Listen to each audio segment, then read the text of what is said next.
what tips do you have, or what learnings have you had about influencing others? The first and the most important thing is to have a good understanding of who they are and what they do and what do they care about and why they work the way they work. I've said in the past that people want to see us as leaders and be seen by us as leaders. So they want to see who we are. They want to see our heart, how we think, but they also want to make sure that first you see them. And so the interesting tip, and I had to leverage it in my 9+ years as a vice president at KP because I was learning all new work.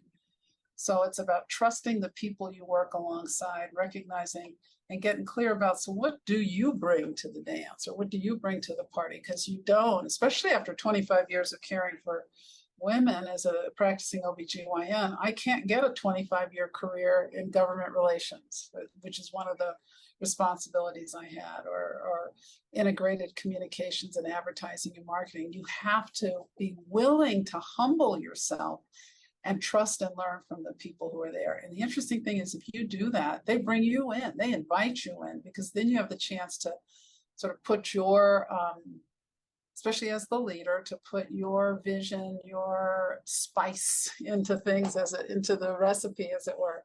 And so that's it's probably one of the most important and valuable things around being able then to wield and use influence, is by standing in their shoes. And so recently, in fact, tonight at 6:30 to 10:30 is my last of 16 shifts working on the floors with our nurses and techs.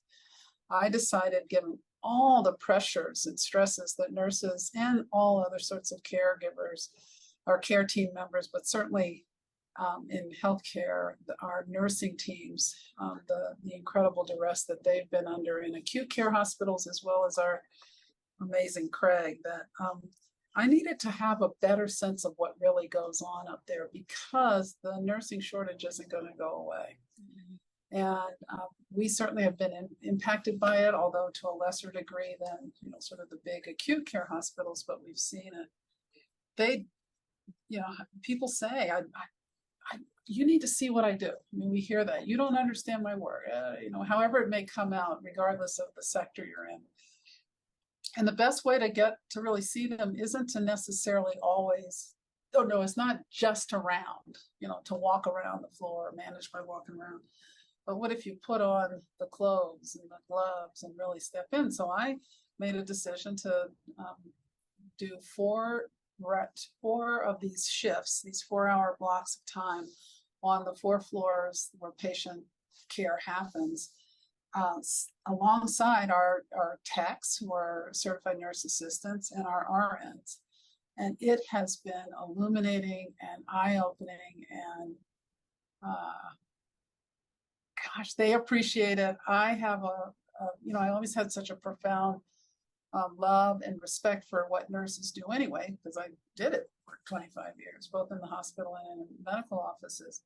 But when you are not standing in the corner, but literally hauling out laundry, making beds, stocking rooms, and our patients, we have to help them with moving their bowels. So doing bowel programs, showering patients, helping them get transferred from the bed to the chair, back and forth.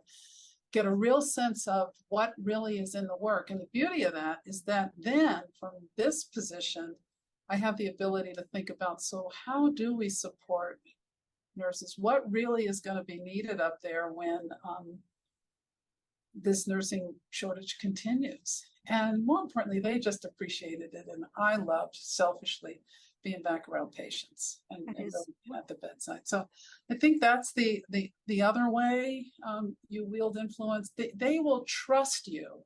People trust us when they have a sense that we're not stuck in offices somewhere with no real understanding of how work gets done. Yeah. That is so wonderful. One of the executive teams that I work with, actually, it's a large organization, and part of the organization is a call center. And what we ended up doing was having some of the executives go and sit side by side next to call center reps, and they would do 4-hour shifts. And it was always extremely enlightening for them. Like you said, oftentimes we're so far removed